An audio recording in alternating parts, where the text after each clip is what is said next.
नमस्कार, स्वागत है डीडी न्यूज के इस बुलेटिन में। मैं हूं अश्विनी कुमार मिश्रा। आइए सबसे पहले नजर डालते हैं दिन भर की सुर्खियों पर। लोकसभा में पारित नहीं हो सका आरक्षण से जुड़ा 131वां संविधान संशोधन विधेयक। नहीं मिला पारित होने के लिए जरूरी 2/3 बहुमत। विधेयक के पक्ष में 298 वोट तो विपक्ष में मिले 230 वोट। विपक्ष पर जमकर बरसे केंद्रीय गृह मंत्री अमित शाह। कहा, चुनाव में महिलाएं मांगेंगे हिसाब, हम हर हाल में निभाएंगे, हर हाल में दिलाएंगे महिलाओं को अधिकार।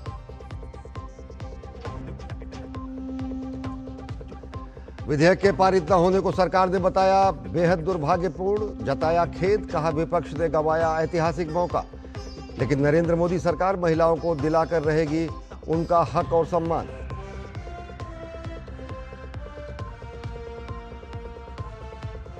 कांग्रेस नेता राहुल गांधी की बढ़ी मुश्किलें। ब्रिटिश नागरिकता के आरोप में राहुल गांधी के खिलाफ एफआईआर दर्ज करने का आदेश। इलाहाबाद हाई कोर्ट की लखनऊ बेंच का बड़ा निर्देश।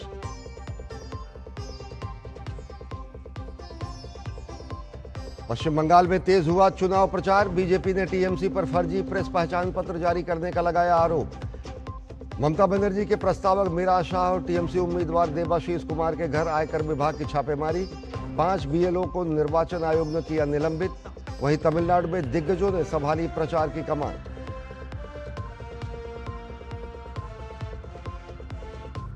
कांग्रेस नेता पवन खेड़ा को सुप्रीम कोर्ट से नहीं मिली राहत। अग्रिम जमानत देने से कोर्ट का इनकार।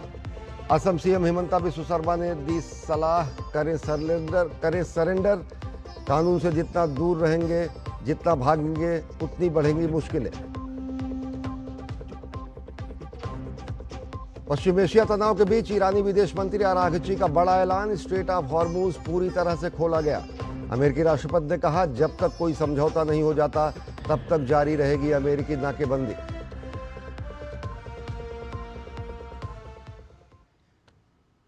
और अब देखते हैं खबरों को विस्तार से। लोकसभा में महिला आरक्षण से जुड़ा 131वां संविधान संशोधन विधेयक पारित नहीं हो सका। लोकसभा में सरकार को 2/3 बहुमत न मिलने पर महिला आरक्षण से जुड़ा संविधान संशोधन विधेयक पारित नहीं हो सका। लोकसभा अध्यक्ष ओम बिरला ने कहा कि इस बिल पर विचार करने पर मत विभाजन के दौरान पक्ष में 298 और विरोध में 230 वोट पड़े। उन्होंने कहा कि अब इस बिल पर आगे की कार्यवाही का फैसला संभव नहीं है, क्योंकि यह बिल विचार करने के लिए पेश किए जाने वाले लेवल पर ही पारित नहीं हो सका।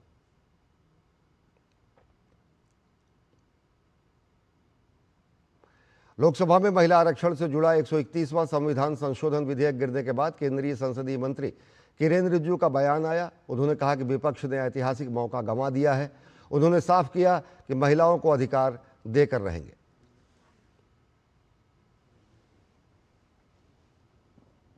जो नतीजा आया है, ये इतना ऐतिहासिक और महत्वपूर्ण बिल पर देश का महिलाओं को अब सम्मान अधिकार देने का जो बिल है, उसको विपक्ष ने साथ नहीं दिया। बहुत खेद की बात है। और इस ऐतिहासिक पल को आप अपना एक मौका था, आपने गंवाया है। आदरणीय नरेंद्र मोदी जी के नेतृत्व में महिलाओं को जो सम्मान देने का, अधिकार देने का हमारा अभियान जारी रहेगा और हम अधिकार दे के ही रहेंगे आगे। लोकसभा में महिला आरक्षण विधेयक पर सत्ता पक्ष और विपक्ष के बीच लंबी चौड़ी चर्चा हुई और इसके बाद केंद्रीय गृह मंत्री अमित शाह ने कांग्रेस पर निशाना साधते हुए कहा कि कांग्रेस ने अब तक एक भी ओबीसी का पीएम नहीं दिया, मगर बीजेपी ने नरेंद्र मोदी को प्रधानमंत्री बनाया, ओबी कमीशन को संवैधानिक मान्यता दी। इस देश में ओबीसी का सबसे बड़ा कोई विरोधी पार्टी है तो मैं बिल्कुल कंफ्यूजन के बगैर कह सकता हूं, कांग्रेस पार्टी है। नरेंद्र मोदी सरकार में 27 मंत्री ओबीसी समुदाय में है, जो 40% होता है। मान्यवर नरेंद्र मोदी सरकार ने ओबीसी कमीशन को संवैधानिक मान्यता दी और जाति जनगणना चल रही है। जाति जनगणना का रिपोर्ट भी जाति के साथ ही आएगा। इस पर सदन विचार करेगा और जब विचार करेगा जो सामूहिक मन बनेगा भारतीय जनता पार्टी की सरकार इसके साथ आगे बढ़ेगी, इसमें किसी को संशय रखने। मान्यवर, उनके लिए चुनाव जीतना सर्वोपरि है, हमारे लिए राष्ट्र सर्वोपरि है और राष्ट्र की जनता सर्वोपरि। सिर्फ भाषण में नारे लगाने से इस देश का पिछड़ा वर्ग आपको हितैषी नहीं मानेगा। 1947 से लेकर 2014 तक आप ओबीसी का विरोध करते रहे। जब ओबीसी के बगैर सत्ता नहीं मिलेगी, इसका परिचय आ गया। प्रधानमंत्री भारतीय जनता पार्टी ने ओबीसी बनाया, तब आप ओबीसी की माला जप रहे हो। लोकसभा में अमित शाह ने साफ किया कि विधायी संस्थाओं में महिलाओं की हिस्सेदारी देने के लिए जिसका विरोध करना पड़ा, हम देने के लिए जो भी सामना करना पड़े, हम वो विरोध सहन करेंगे, हम लड़ेंगे और साथ ही महिलाओं को आरक्षण देकर रहेंगे। महिलाओं को प्रस्थापित करने के लिए, उनका संबल बनाने, उनके प्रतिनिधित्व देने के लिए और विधायी संस्थाओं में उनकी हिस्सेदारी देने के लिए जिसका भी विरोध का सामना करना पड़े, हम करेंगे, लड़ेंगे और महिलाओं को आरक्षण देकर रहेंगे। लोकसभा में अमित शाह ने विपक्ष को बताया कि सरकार की मंशा भारत को उत्तर और दक्षिण में बांटने की नहीं है। दक्षिण छोड़िए, छोटे छोटे केंद्र शासित प्रदेशों का भी उतना ही अधिकार है जितना उत्तर प्रदेश और बिहार का है। उन्होंने साफ किया कि देश के अंदर विभाजन करके कोई भी सत्ता नहीं प्राप्त कर सकता। मुझे थोड़ा भय लगा कि उत्तर बनाम दक्षिण का नैरेटिव एक रात के लिए भी दक्षिण के राज्यों में नहीं होना चाहिए। मैं फिर से स्पष्ट कर देता हूं, दक्षिण का राज्यों का इस सदन पर इतना ही अधिकार है जितना उत्तर के राज्यों का अधिकार है। अरे दक्षिण छोड़िए, छोटी सी यूटी लक्षद्वीप का भी इतना अधिकार है जितना उत्तर प्रदेश, गुजरात और बिहार का। ये देश को इस तरह के नैरेटिव से, उत्तर दक्षिण के नैरेटिव से टुकड़े टुकड़े नहीं करना चाहिए। इससे ऊपर उठना चाहिए। ये क्या कहना चाहते हैं कि ये सदन में जो व्यक्ति बैठता है वो ये सोचता है कि किस राज्य से मैं आ रहा हूं। मान्यवर, हम शपथ लेते हैं तो मन से लेते हैं। जो संविधान हाथ में लेकर शपथ लिए हैं वो उत्तर दक्षिण का भेद कराना चाहते हैं, हम नहीं होने देंगे। लोकसभा में महिला आरक्षण संशोधन विधेयक पर दूसरे दिन जोरदार और लंबी बहस हुई। सत्ता पक्ष ने इसे महिलाओं के सशक्तिकरण की दिशा में ऐतिहासिक कदम बताया, तो वहीं विपक्ष ने इसे लागू करने की प्रक्रिया और समय सीमा पर गंभीर सवाल उठाए। नेता प्रतिपक्ष राहुल गांधी के बयानों पर विवाद हुआ। रक्षा मंत्री राजनाथ सिंह ने उनसे माफी मांगने की बात कही। उन्होंने कहा कि राहुल गांधी की टिप्पणियां अमर्यादित है और उन्हें देश से माफी मांगनी चाहिए। राहुल गांधी की विवादित टिप्पणियों को सदन की कार्यवाही से निकाल दिया गया है। लोकसभा में मौका था महिला आरक्षण पर चर्चा का। नेता विपक्ष राहुल गांधी ने चर्चा में हिस्सा लेते हुए सरकार की मंशा पर सवाल उठाए। राहुल गांधी के आपत्तिजनक शब्दों को सदन की कार्रवाई से निकाल दिया गया। राहुल ने सरकार द्वारा लाए गए बिल का विरोध किया। राहुल गांधी की विवादित टिप्पणी को लेकर रक्षा मंत्री राजनाथ सिंह ने उनसे माफी की मांग भी की। What they are trying to do is they are trying to avoid giving power, giving representation to my OBC brothers and sisters and to take away power from them. This is the agenda over here. इस देश के प्रधानमंत्री के संबंध में जिस प्रकार के शब्दों का प्रयोग नेता प्रतिपक्ष के द्वारा किया जा रहा है, मैं समझता हूं यह बेहद दुर्भाग्यपूर्ण है और इसकी जितनी भी निंदा की जाए वह कम है और राहुल गांधी को क्षमा मांगनी चाहिए देशवासियों। संसदीय कार्य मंत्री किरेन रिजिजू ने भी राहुल की टिप्पणियों पर कड़ी आपत्ति जताई।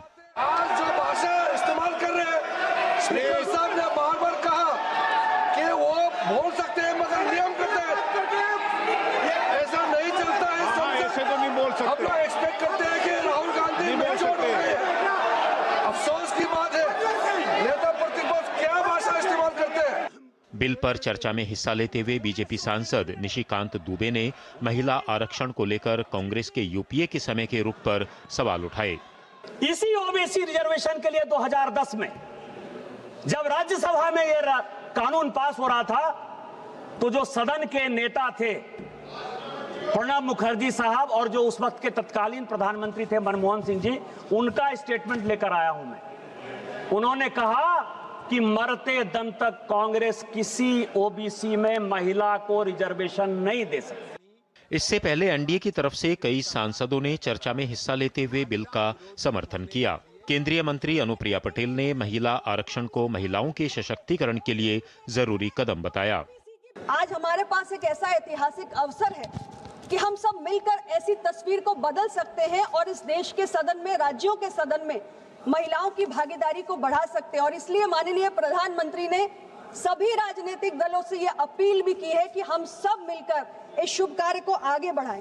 समाजवादी पार्टी की सांसद डिंपल यादव ने भी चर्चा में हिस्सा लिया। उन्होंने कहा कि इस विधेयक में ओबीसी और अल्पसंख्यक महिलाओं के लिए अलग से प्रावधान होना चाहिए था। आज हमारी यह मांग है कि आप ओबीसी महिलाओं को भी आरक्षण दें और हमारी अल्पसंख्यक महिलाओं को भी आरक्षण दें। महिला आरक्षण और परिसीमन को लेकर लाए गए विधेयकों पर लोकसभा में 2 दिन तक खूब चर्चा हुई, जिसमें सत्ता और विपक्ष की तरफ से बयानों के खूब तीर देखने को मिले। शैलेंद्र मिश्रा के साथ अनुज यादव, डीडी न्यूज, दिल्ली।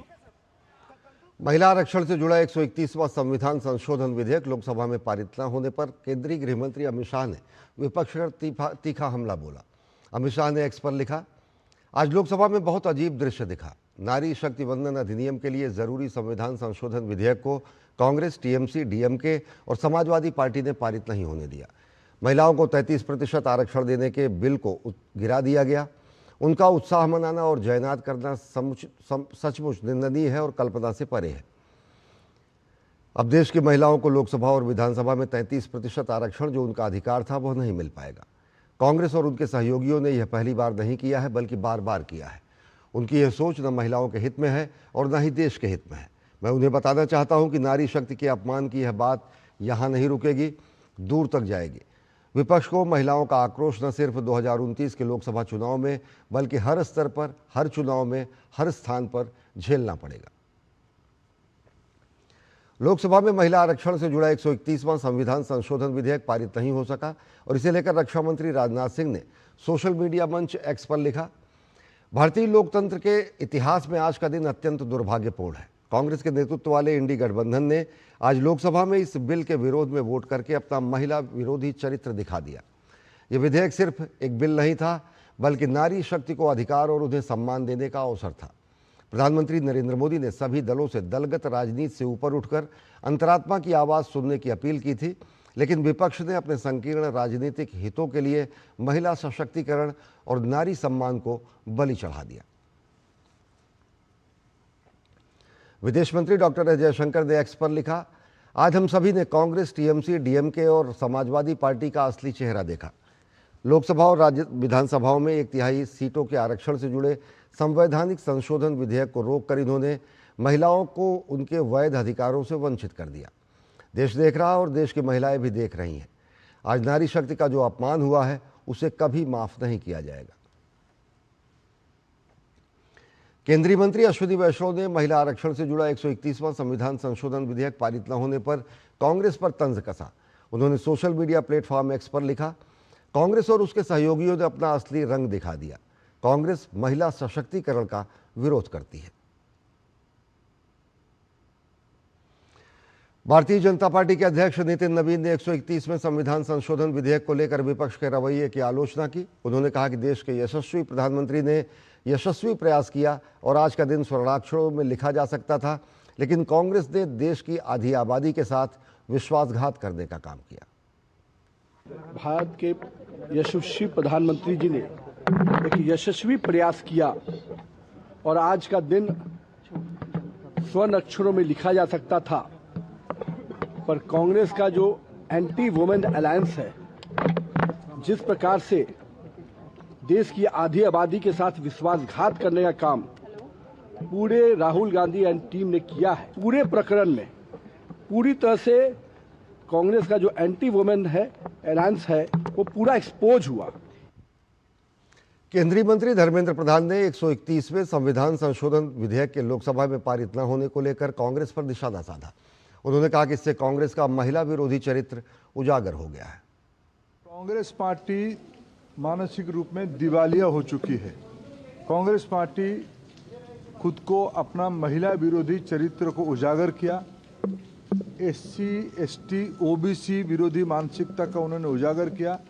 संविधान को लेके घूमते हैं, लेकिन सारे गैर संवैधानिक काम उन्होंने आज किया है। इस प्रकार की एक समाज की आबादी की 50% नागरिकों की आकांक्षा को उन्होंने आज गला घोटा। उसमें से विशेष करके जो आज महिला आरक्षण भर्ती होती तो महिलाओं में जो SC, ST, OBC इनकी भी हक आगे बढ़ता। लोकसभा में महिला आरक्षण विधेयक का विरोध करने पर केंद्रीय मंत्री गिरिराज सिंह ने विपक्ष पर निशाना साधा। उन्होंने कहा कि विपक्ष को इस विरोध की कीमत चुकानी पड़ेगी। ये फिर साबित हुआ कांग्रेस और इंडी सेक्शन ने जिस ढंग से फिर महिला बिल को गिराने का काम किया, ये देश की जनता और नारी शक्ति ने देखा और उनके चेहरे को भी देखा है। आने वाले दिनों में पाई पाई की कीमत इन लोगों को चुकाना पड़ेगा। केंद्रीय मंत्री गजेंद्र सिंह शेखावत ने कहा कि महिलाओं के आरक्षण के लिए लाया गया संविधान संशोधन विधेयक आज जिस तरह गिरा है, उससे कांग्रेस का चाल, चरित्र और चेहरा बेनकाब हुआ है। महिलाओं के आरक्षण के लिए लाया गया संविधान संशोधन का विधेयक आज जिस तरह से गिरा है और जिस तरह से कांग्रेस ने देश को बांटने के अपने एजेंडा को एक बार फिर पुरजोर शब्दों में रखा, कांग्रेस का चाल, कांग्रेस का चरित्र और कांग्रेस का चेहरा तीनों बेनकाब हुए हैं। केंद्रीय मंत्री रामदास अठावले ने कहा कि कांग्रेस पार्टी और विपक्ष महिला विरोधी है और यह लोकतंत्र के लिए दुखद है। मुझे लगता है कि कांग्रेस पार्टी और अपोजिशन महिला विरोधी है और ये बहुत बड़ा हादसा मतलब अपने लोकतंत्र को है। और महिलाओं के आरक्षण के बिल को पहले समर्थन दिया, लेकिन अभी मतलब यहाँ कोई राजनीति करके कांग्रेस पार्टी और अपोजिशन ने महिलाओं को देने वाले रिजर्वेशन का विरोध किया और ये बिल मतलब फेल करने का काम इन लोगों ने किया है। इसीलिए हम इनका धिक्कार करते हैं और महिलाओं के बाजू में नरेंद्र मोदी जी और हमारी एनडीए है, ऐसा मैं विश्वास व्यक्त करता हूं। केंद्रीय मंत्री चिराग पासवान ने विपक्ष की आपत्तियों पर सवाल उठाए और कहा कि डीलिमिटेशन का यह सबसे संतुलित प्रस्ताव था। मुझे नहीं लगता कि इससे बेहतर प्रस्ताव सरकार के द्वारा दिया जा सकता था। डीलिमिटेशन पे साउथ की पार्टीज को किस बात का एतराज होता था? इसी बात का ना कि सेंसस के हिसाब से हुआ, पॉपुलेशन के हिसाब से हुआ तो हमारी सीटें कम हो जाएंगी। यहाँ पे तो इक्वल डिस्ट्रीब्यूशन हो रहा है। हर राज्य की मौजूदा जितनी सीटें हैं उसका 50% हम लोग जोड़ने का काम कर रहे हैं। Equal distribution of the seats हो रहा है, जिसका जितना रिप्रेजेंटेशन आज की तारीख में संसद में है, जिस भी दल का, जिस भी राज्य का, सेम वही रिप्रेजेंटेशन डीलिमिटेशन के बाद भी होता। उसके बाद भी अगर आपको सिर्फ बहाना ही चाहिए, इससे बेहतर प्रपोजल बता दीजिए क्या मिलेगा इनको। केंद्रीय खेल राज्य मंत्री रक्षा खड़से ने कहा कि कांग्रेस और सभी विपक्षी दलों ने इस विधेयक का विरोध किया। भारत की जनता और देश की महिलाएं उन्हें माफ नहीं करेंगी। कांग्रेस ने और सभी अपोजिशन पार्टियों ने इस बिल का विरोध किया है और भारत की जनता और हमारे देश की महिला इन्हें माफ नहीं करेगी, क्योंकि आज एक ऐतिहासिक निर्णय होने जा रहा था कि जिसके माध्यम से आज 33% के माध्यम से यहाँ पे महिलाओं को उनका अधिकार मिलता। केंद्रीय मंत्री शोभा करंदलाजे ने कहा कि संसद में महिला विरोधी बयान दिए गए। देश की महिलाएं यह सुन रही थी। देश की महिलाओं की आकांक्षा थी कि यह विधेयक पारित हो। आज महिला को अपमान करने का काम पार्लियामेंट का अंदर हुआ है। पार्लियामेंट का अंदर आज क्या क्या बयान दिया है, महिला विरोधी बयान दिया है, ये बिल का विरोधी बयान दिया है। पूरा देश का महिला सुन रहे थे। देश का महिला का आकांक्षा था, आशा था ये बिल पास होगा। हम पार्टी के लिए कार्यकर्ता काम किया है, वो कांग्रेस हो, जेडीएस हो, बीजेपी हो, डीएमके हो, कोई भी हो, उधर का महिला इंतजार कर रहे थे हमको भी मौका मिलेगा, मगर उसको हराने का काम आज इंडी अलायंस ने किया। भाजपा सांसद रविशंकर प्रसाद ने कहा कि कांग्रेस पार्टी, विशेषकर राहुल गांधी, नारी विकास, नारी वंदन और नारी प्रतिनिधित्व का विरोध करते हैं। माताएं बहनें इन्हें माफ नहीं करेंगी। स्पष्ट है कि कांग्रेस पार्टी, विशेष रूप से राहुल गांधी, हर बात का विरोध करते हैं। और आज जब नारी उत्थान और नारी विकास के लिए नरेंद्र मोदी की सरकार समर्पित है, उसका भी विरोध। सीट बढ़ा दिया गया, 50% का कमिटमेंट भी दे दिया गया, ऑफर दिया गया, उसका भी विरोध। तो स्पष्ट है कि ये लोग नारी विकास, नारी वंदन, नारी रिप्रेजेंटेशन के पूरे मांग का विरोध करते हैं। देश की जनता और देश की माताएं बहनें उनको कभी माफ नहीं करेंगी। लोक जनशक्ति पार्टी रामविलास की सांसद शांभवी चौधरी ने विपक्ष के रवैये की कड़ी आलोचना की। Black day for the Indian democracy and it's women.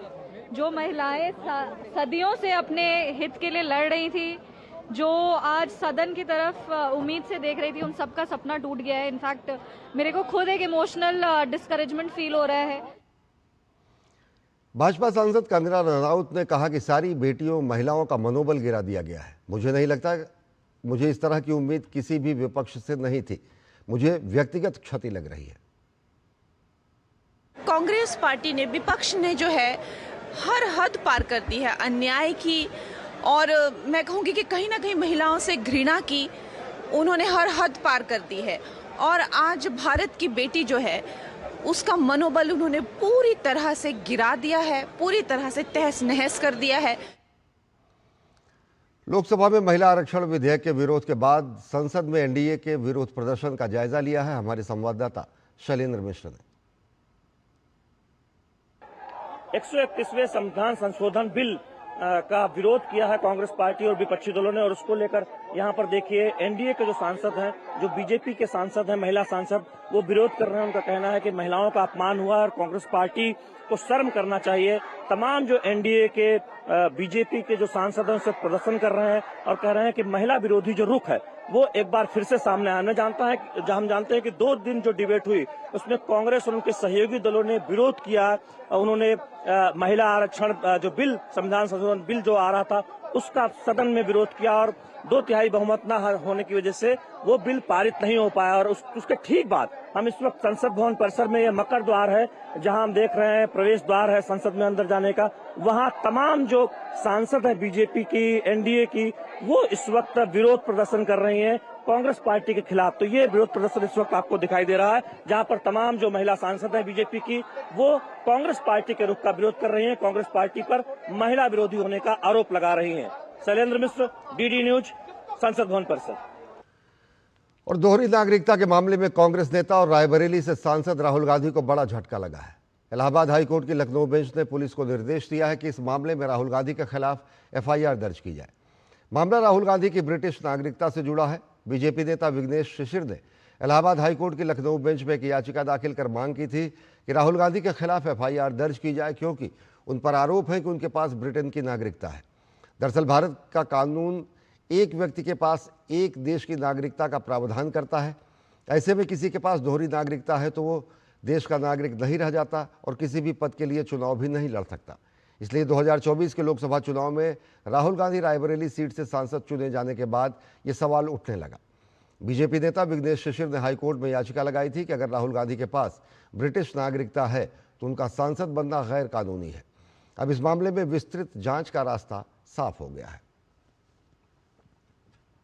Allahabad high court की लखनऊ खंडपीठ ने कांग्रेस नेता राहुल गांधी के खिलाफ नागरिकता मामले में एफआईआर दर्ज करने के आदेश दिए हैं। हमारे साथ वकील साहब पांडे जी हैं। क्या कुछ मामला है ये, आज क्या इलाहाबाद हाईकोर्ट की लखनऊ खंडपीठ ने कहा? माननीय उच्च न्यायालय लगातार उसमें हेयरिंग कर रही थी। हेयरिंग के बाद आज वो एप्लीकेशन अलाउ करके बीएनएस की विभिन्न संज्ञेय अपराधों में एफआईआर दर्ज करने के लिए आदेशित किया गया है। क्या मामले हैं जिन पर एफआईआर दर्ज होगी और क्या ये अपराध किस तरह के हैं, कितनी सजा हो सकती है इन मामलों में? ये संज्ञेय रूप के अपराध जो है कोर्ट ने पाए हैं, जिसमें चीटिंग, फ्रॉड और भी बहुत सारे कॉग्निजेबल ऑफेंसेस में एफआईआर होने की संभावना है। सीबीआई जांच के लिए भी कुछ कहा है हाईकोर्ट ने? नहीं, स्टेट गवर्नमेंट के जो काउंसिल थे मिस्टर वीके सिंह, उन्होंने अपना सबमिशन दिया कि it investigation should be transfer to the independent agency, investigating agency तो माननीय उच्च न्यायालय ने उनके सबमिशन एक्सेप्ट करते हुए एक लिबर्टी दी है पुलिस कोतवाली रायबरेली को कि ये इन्वेस्टिगेशन जो है सीबीआई को भी ट्रांसफर या किसी इंडिपेंडेंट सेंट्रल एजेंसी को ट्रांसफर की जा सकती है। जी, आप लोगों की क्या डिमांड रहेगी इसको लेकर? जी, हमारी डिमांड है, हम लोगों ने पूरी तरह से सारे डॉक्यूमेंट्स के आधार पे, रिकॉर्ड्स के आधार पे एस्टेब्लिश कर दिया है कि he has committed several cognizable offences और उसमें चार्जशीट फाइल हो और जो भी कानूनी प्रक्रिया हो जल्द से जल्द की जाए। आज राहुल गांधी के खिलाफ एफआईआर दर्ज करने के आदेश इलाहाबाद हाईकोर्ट की लखनऊ खंडपीठ ने दिए हैं और ये एक बड़ा मामला है निश्चित रूप से। कैमरामैन अवधेश के साथ विकास सिंह, डीडी न्यूज, लखनऊ। कांग्रेस नेता पवन खेड़ा की कानूनी मुश्किलें कम होने का नाम नहीं ले रही हैं। सुप्रीम कोर्ट ने पवन खेड़ा को फिलहाल राहत न मिलने के बाद अब मामला एक बार फिर असम की अदालतों की तरफ बढ़ गया है। इस पूरे विवाद के बीच हिमंता बिस्वा शर्मा ने पवन खेड़ा को कानून के सामने सरेंडर करने की सलाह दी है। पवन खेड़ा ने हिमंता बिस्वा शर्मा की पत्नी पर कई गंभीर आरोप लगाए थे, जिन्हें पूरी तरह गलत बताते हुए उनकी पत्नी ने पवन खेड़ा के खिलाफ मामला दर्ज कराया था। कांग्रेस नेता पवन खेड़ा की मुश्किलें कम होती नहीं दिख रही हैं। असम के मुख्यमंत्री हिमंत बिस्वा शर्मा की पत्नी द्वारा दर्ज कराए गए मामले में कांग्रेस नेता पवन खेड़ा को सुप्रीम कोर्ट से राहत नहीं मिली। कांग्रेस नेता की याचिका पर सुनवाई करते हुए सुप्रीम कोर्ट ने मंगलवार तक उनको अग्रिम जमानत देने से इनकार कर दिया। सुप्रीम कोर्ट ने कहा कि पवन खेड़ा को अग्रिम जमानत के लिए असम के गुवाहाटी हाई कोर्ट में याचिका दाखिल करनी चाहिए। सुनवाई के दौरान सुप्रीम कोर्ट ने पवन खेड़ा की तरफ से दाखिल किए गए दस्तावेजों पर सख्त फटकार लगाई। सुप्रीम कोर्ट ने सुनवाई के दौरान नाराजगी जाहिर करते हुए कहा कि पवन खेड़ा ने गुवाहाटी हाई कोर्ट में जमानत पाने के लिए फर्जी दस्तावेज दाखिल किए। खेड़ा के वकील अभिषेक मनु सिंघवी ने दलील दी कि तेलंगाना में याचिका जल्दबाजी में दाखिल की गई थी। सुप्रीम कोर्ट ने 15 अप्रैल को खेड़ा को तेलंगाना हाई कोर्ट से मिली अग्रिम जमानत पर रोक लगा दी थी। वहीं असम के मुख्यमंत्री ने पवन खेड़ा को सलाह दे डाली कि कानून के सामने सरेंडर कर दें, नहीं तो उनकी मुश्किलें बढ़ती जाएंगी। पवन खेड़ा को कानून का सामने सरेंडर करना चाहिए और कानून से जितना भागेगा इतना ही मुश्किल बड़ा होते जाते हैं। तो इसके लिए उनको मैं यही बोलूंगा कि आइए गुवाहाटी में सरेंडर कर लीजिए। यह पूरा मामला तब शुरू हुआ था जब पवन खेड़ा ने असम के मुख्यमंत्री हिमंत बिस्वा शर्मा और उनकी पत्नी के खिलाफ कुछ गंभीर आरोप लगाए थे। इसी को लेकर असम में उनके खिलाफ एफआईआर दर्ज की गई थी। अब मामला वापस वहीं पहुंच गया है जहां से शुरू हुआ था। Bureau report, DD news. और पंजाब की आम आदमी पार्टी सरकार गंभीर सवालों के घेरे में है। राज्य के कैबिनेट मंत्री और कारोबारी संजीव अरोड़ा के ठिकानों पर प्रवर्तन निदेशालय की छापेमारी ने सरकार की पारदर्शिता के दावों पर बड़ा सवाल खड़ा किया है। ईडी की टीम ने शुक्रवार को लुधियाना, जालंधर समेत कई शहरों में एक साथ कार्रवाई करते हुए संजीव अरोड़ा, उनके बिजनेस पार्टनर हेमंत सूद और चंद्रशेखर अग्रवाल के घरों की और दफ्तरों की तलाशी ली। सूत्रों के मुताबिक ये जांच एक बड़े रियल एस्टेट और फाइनेंशियल नेटवर्क से जुड़ी बताई जा रही है। Sanjeev Arora Hampton sky realty limited company के प्रमोटर हैं, जो पंजाब में बड़े पैमाने पर रियल एस्टेट इंफ्रा प्रोजेक्ट पर काम करती है। उनके बेटे काव्य अरोड़ा कंपनी के प्रबंध निदेशक हैं।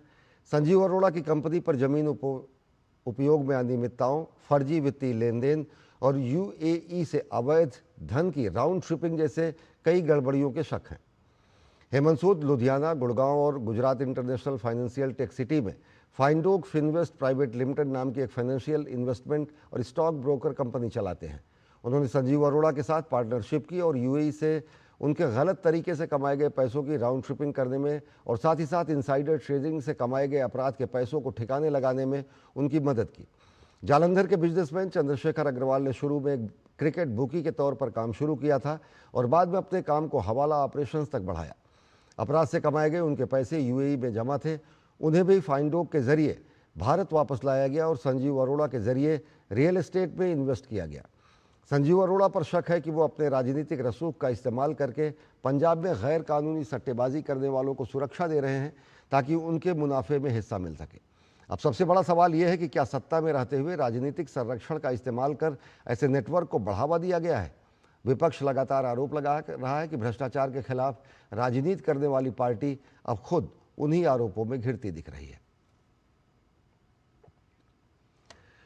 और अब आइए आपको दिखाते हैं चुनावी राज्यों से जुड़ी हुई खबरें।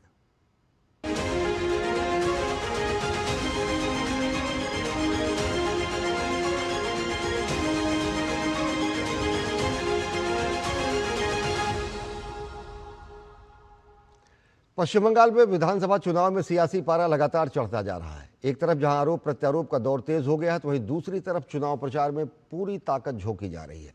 ममता बनर्जी से लेकर शुभेंदु अधिकारी तक हर कोई अपने अपने तरीके से चुनावी मैदान में सक्रिय है। और इस बीच केंद्रीय एजेंसियों की कार्रवाई, बाहरी राज्यों के नेताओं की एंट्री और चुनाव आयोग के बड़े फैसलों ने मुकाबले को और दिलचस्प बना दिया है। बंगाल में 2 चरणों में चुनाव होना है, जिसके लिए प्रचार अभियान लगातार जारी है। पश्चिम बंगाल विधानसभा चुनाव के लिए सियासी हलचल तेज है। मुख्यमंत्री ममता बनर्जी, विपक्ष के नेता शुभेंदु अधिकारी, भाजपा उम्मीदवार अग्निमित्रा पॉल समेत कई नेताओं ने जमकर प्रचार किया। प्रचार अभियान के बीच वार पलटवार भी जमकर हो रहा है, जहां मुख्यमंत्री ममता बनर्जी ने कूच बिहार के माथाभांगा विधानसभा क्षेत्र के घोजाडांगा में चुनावी जनसभा करते हुए भाजपा पर केंद्रीय एजेंसियों द्वारा डराने का आरोप लगाया, तो वहीं नेता विपक्ष शुभेंदु अधिकारी ने तृणमूल कांग्रेस पर अपने कार्यकर्ताओं को फर्जी प्रेस पहचान पत्र जारी करने का आरोप मढ़ दिया। भाजपा नेता अग्निमित्रा पॉल ने फर्जी प्रेस पहचान पत्र जारी करने को एक गंभीर मुद्दा बताया है। 7 दिन 8 दिन पोलिंग एजेंट नहीं है, एजेंसियों के जरिए डराया जा रहा है। ये लोग पार्टी ऑफिस में भी जांच कर सकते हैं। ये लोग आखिरी कोशिश कर रहे हैं। इन सब की कोई वैल्यू नहीं है। चुनाव आया है इसलिए ऐसा कर रहे हैं। चुनाव के समय ईडी सीबीआई का इस्तेमाल करते हैं। टीएमसी और ममता बनर्जी चोरी कैसे किया जाता है, तरह तरह के उपाय। आज फेक जॉब कार्ड, आज फेक वोटर कार्ड, आज फेक प्रेस कार्ड, फेक करके इलेक्शन कैसे जीता जाए। 15 साल लोगों के लिए खटते, लेकिन आप किए नहीं। उसीलिए आज आपको बमबाजी करना पड़ रहा है। फेक वोटर कार्ड, आधार कार्ड, ये सब बनाना पड़ रहा है। प्रदेश के साथ साथ दूसरे प्रदेशों के नेता भी पश्चिम बंगाल विधानसभा चुनाव में प्रचार कर रहे हैं। इसी क्रम में भाजपा शासित राज्यों के मुख्यमंत्रियों ने भी मोर्चा संभाला। पश्चिम बंगाल के उत्तर दिनाजपुर में असम के मुख्यमंत्री हिमंता बिस्वा शर्मा ने हेमताबाद में रोड शो किया और दावा किया कि पश्चिम बंगाल परिवर्तन के लिए तैयार है। तो वहीं सिलीगुड़ी में राजस्थान के मुख्यमंत्री भजन लाल शर्मा ने सिलीगुड़ी विधानसभा क्षेत्र से भाजपा उम्मीदवार शंकर घोष के समर्थन में रोड शो किया। महाराष्ट्र के मुख्यमंत्री देवेंद्र फडणवीस ने भी कहा कि बंगाल में बदलाव होना चाहिए। पश्चिम बंगाल परिवर्तन के लिए तैयार है। पश्चिम बंगाल में इस बार परिवर्तन होना 100% कंफर्म है। बंगाल की जनता ने मन बना लिया है इस भ्रष्टाचारी और तुष्टीकरण वाली और कटमनी वाली सरकार को हटाने का। मैं कह सकता हूं कि भारतीय जनता पार्टी बंगाल के अंदर बहुत बड़े बहुमत के साथ आने वाली है। बंगाल के लोग इस बार केवल अपने दिल की बात सुनेंगे। बंगाल के लोगों का दिल कहता है कि बंगाल में परिवर्तन होना चाहिए। जहां एक तरफ प्रचार अभियान चरम पर है, तो वहीं आयकर विभाग भी अपनी ड्यूटी पर है। ममता बनर्जी के प्रस्तावक मिराज शाह के घर आयकर विभाग ने छापेमारी की। मिराज के एल्गिन रोड स्थित घर पर आयकर अधिकारियों ने छापा मारा। भवानीपुर से उम्मीदवार के रूप में नामांकन पत्र दाखिल करते समय ममता बनर्जी ने 4 धर्मों के 4 लोगों को प्रस्तावक बनाया था। उनमें से एक प्रमुख नाम मिराज शाह का है। इस बीच रास बिहारी विधानसभा सीट से तृणमूल कांग्रेस के उम्मीदवार देबाशीष कुमार के खिलाफ आयकर विभाग ने छापेमारी की कार्रवाई की। ये छापेमारी उनके घर के साथ साथ उनके चुनावी कार्यालय पर भी की गई। ये छापेमारी भूमि हड़पने के मामले से संबंधित है। शाम को दमदम के चुनावी रैली से मुख्यमंत्री ममता बनर्जी का पारा 7वें आसमान तक चढ़ा। असल में इस बीच ये खबर आई कि तृणमूल नेताओं के बैंक के व्यय खातों के हिसाब रखने वाले भवानीपुर निवासी मिराज शाह के घर भी पहुंची है आयकर विभाग के आधिकारिक। पश्चिम बंगाल चुनाव में निर्वाचन आयोग ने अभूतपूर्व फैसला लिया है। इसके तहत आगामी चुनाव में राज्य के मुख्य निर्वाचन अधिकारी मनोज अग्रवाल हेलीकॉप्टर से जाके मतदान की तैयारियों का जायजा लेंगे। सौरभ दत्ता के इनपुट के साथ ब्यूरो रिपोर्ट, डीडी न्यूज। और तमिलनाडु में विधानसभा चुनाव के लिए सियासी माहौल गर्माता जा रहा है। सभी राजनीतिक दलों के नेता लगातार रैलियों और जनसंपर्क के अभियान में जुटे हुए हैं, मतदाताओं को लुभा रहे हैं। सत्ता और विपक्ष दोनों ही एक दूसरे पर तीखे हमले भी कर रहे हैं। डीएमके जहां अपने विकास कार्यों के सहारे वोट मांग रही है, तो वहीं एआईएडीएमके और भाजपा गठबंधन सत्ता परिवर्तन के मुद्दे को जोर शोर से उठा रहे हैं। तमिलनाडु में मतदान की तारीख जैसे जैसे नजदीक आ रही है, वैसे वैसे सियासी माहौल गर्माता जा रहा है। सभी प्रमुख दलों के नेता लगातार रैलियों और जनसंपर्क अभियानों के जरिए मतदाताओं को साधने में जुटे हैं। तमिलनाडु विधानसभा में नेता प्रतिपक्ष AIADMK के नेता इडाप्पी के पलानीस्वामी ने संकगिरी में चुनावी रैली के दौरान DMK सरकार और मुख्यमंत्री MK स्टालिन पर तीखा हमला बोला। उन्होंने मुख्यमंत्री MK स्टालिन पर अपने परिवार के सदस्यों के प्रभाव में सरकार चलाने का आरोप लगाया और कहा कि सत्ता लोकतांत्रिक रूप से वितरित होने की बजाय कुछ ही व्यक्तियों के हाथों में केंद्रित है। तमिलनाडु के मुख्यमंत्री और द्रविड़ मुन्नेत्र कड़गम के कोलाथुर विधानसभा क्षेत्र से उम्मीदवार MK स्टालिन ने स्वतंत्रता सेनानी धीरन चिन्नमलाई की जयंती पर द्रविड़ मुन्नेत्र कड़गम मुख्यालय में श्रद्धांजलि अर्पित की। वहीं DMK के शीर्ष नेता और उप मुख्यमंत्री उदयनिधि स्टालिन भी प्रचार की कमान संभाले हुए हैं। उदयनिधि स्टालिन ने तिरुपुर जिले के कांगयम में चुनाव प्रचार किया, जहां उन्होंने द्रमुक गठबंधन के उम्मीदवारों के लिए जनता से वोट मांगे।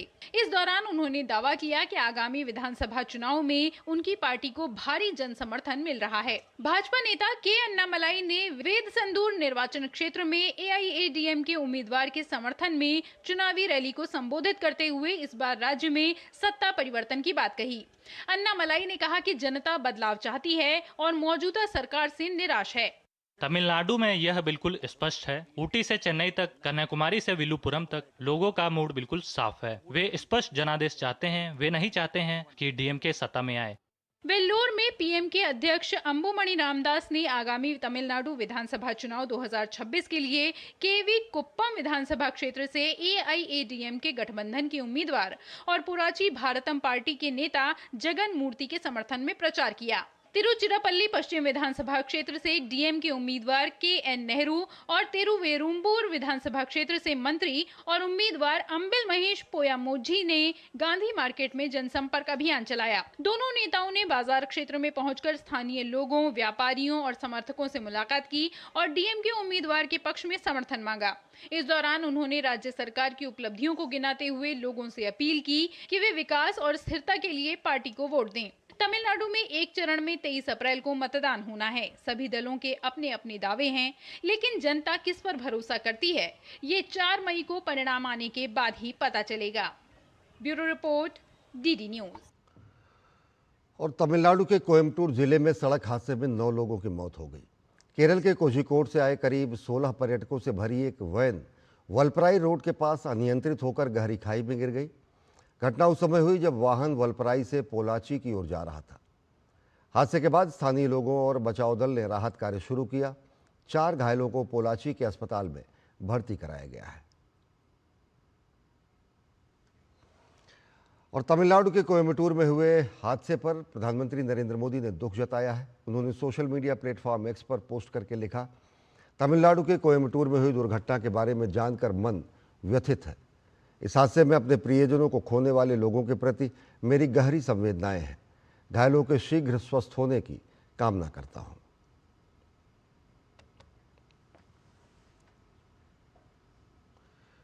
और पश्चिम एशिया में जारी तनाव के बीच एक राहत भरी खबर सामने आई है। ईरान ने घोषणा की है कि लेबनान में लागू युद्ध विराम के दौरान होर्मुज जलडमरू मध्य से सभी वाणिज्यिक जहाज़ों की आवाजाही पूरी तरह खुली रहेगी। ईरान के विदेश मंत्री अब्बास अरागची ने सोशल मीडिया प्लेटफॉर्म X पर लिखा, लेबनान में संघर्ष विराम के अनुरूप होर्मुज जलडमरू मध्य से सभी वाणिज्यिक वाहनों के जहाज़ों के आवागमन को संघर्ष विराम की शेष अवधि के लिए पूरी तरह खुला घोषित रखा गया है। यह आवागमन उसी तरह समन्वित मार्ग पर होगा जिसकी घोषणा पोर्ट्स ऑफ मैरीटाइम ऑर्गेनाइजेशन द्वारा पहले ही निर्धारित किया जा चुका है। अरागची के मुताबिक यह फैसला इसलिए लिया गया है कि ताकि क्षेत्र में स्थिरता बनी रहे और वैश्विक व्यापार प्रभावित न हो। अमेरिका के राष्ट्रपति डोनाल्ड ट्रंप ने ट्रुथ सोशल पर होर्मुज स्ट्रेट खोले जाने की पुष्टि करते हुए लिखा कि ईरान ने अभी घोषणा की है कि ईरान की जलडमरू मध्य पूरी तरह खुला है, पूर्ण आवागमन के लिए तैयार है। हालांकि उन्होंने यह भी कहा कि जब तक कोई समझौता नहीं हो जाता तब तक अमेरिका की नाकेबंदी जारी रहेगी। ईरान के इस कदम से अंतर्राष्ट्रीय बाजार में कच्चे तेल की कीमतों में बड़ी गिरावट देखने को मिली है।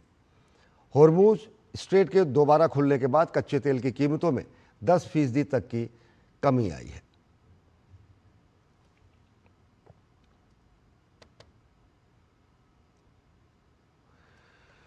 और पश्चिम एशिया में बढ़ते तनाव के बीच भारत सरकार पूरी तरह अलर्ट मोड में है। ऊर्जा आपूर्ति, समुद्री संचालन और विदेशों में रह रहे भारतीयों की सुरक्षा को लेकर लगातार समीक्षा की जा रही है। सरकार ने साफ किया है कि देश में जरूरी सेवाएं सामान्य रूप से संतुलित हैं और घबराने की कोई जरूरत नहीं है। देखिए खास रिपोर्ट। पश्चिम एशिया में बदलते हालात पर भारत सरकार की पैनी नजर है और हर स्तर पर समन्वय के साथ तैयारियां जारी हैं। ऊर्जा, शिपिंग और विदेश मंत्रालय मिलकर ये सुनिश्चित कर रहे हैं कि देश के भीतर आपूर्ति और विदेशों में भारतीयों की सुरक्षा पर कोई असर न पड़े। सरकार के मुताबिक देश भर में एलपीजी की आपूर्ति सुचारू है। हर दिन लाखों घरों तक गैस सिलेंडर पहुंचाए जा रहे हैं। ऑनलाइन बुकिंग और डिलीवरी सिस्टम भी पहले की तरह सुचारू रूप से काम कर रहा है। हमारी जो डोमेस्टिक एलपीजी सप्लाई है, पेट्रोल और डीजल वगैरह की सप्लाई है, वो नॉर्मल है। घरेलू एलपीजी के संबंध में मैं ये बताना चाहूँगी कि किसी डिस्ट्रीब्यूटर पर कोई ड्राई आउट रिपोर्टेड नहीं है। कल भी हमने लगभग 50 लाख से अधिक घरों में एलपीजी का सिलेंडर पहुंचाया है। हमारा ऑनलाइन बुकिंग 98% है और डिलीवरी ऑथेंटिकेशन कोड के साथ डिलीवरी लगभग 93% है। कमर्शियल एलपीजी भी 70% तक रेस्टोर्ड है और कल लगभग 8,200 टन कमर्शियल एलपीजी की भी सेल हुई है। वहीं जहाजरानी मंत्रालय ने भी स्थिति को नियंत्रण में बताया है। भारतीय समुद्री कर्मचारी पूरी तरह सुरक्षित हैं और देश के सभी बंदरगाह बिना किसी रुकावट के काम कर रहे हैं। The Ministry of Port Shipping and Waterways continues to coordinate with the Ministry of External Affairs, Indian missions and maritime stakeholders to ensure seafarer welfare and uninterrupted maritime operations. All Indian seafarers in the region are safe and no incident involving Indian flagged vessel has been reported in past 24 hours. विदेश मंत्रालय ने भी साफ किया है कि खाड़ी क्षेत्र में रह रहे भारतीयों की सुरक्षा सर्वोच्च प्राथमिकता है। दूतावास और मिशन 24 घंटे हेल्पलाइन के जरिए लोगों की मदद कर रहे हैं और समय समय पर जरूरी एडवाइजरी भी जारी की जा रही है।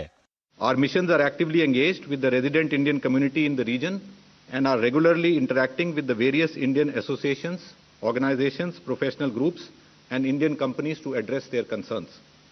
We are according high priority to the welfare of Indian seafarers in the region. Our missions are extending all assistance to them, including coordination with the local authorities and agencies, extending consular assistance, facilitating communication with families in India and assisting for requests to return to India. कुल मिलाकर पश्चिम Asia में तनाव के बावजूद भारत सरकार पूरी तरह मुस्तैद है। देश के भीतर आपूर्ति और सेवाएं सामान्य बनाए रखने के साथ साथ विदेशों में हर भारतीय की सुरक्षा सुनिश्चित करना सरकार की सबसे बड़ी प्राथमिकता बनी हुई है। डीडी न्यूज के लिए दीपक सिंह रावत की रिपोर्ट।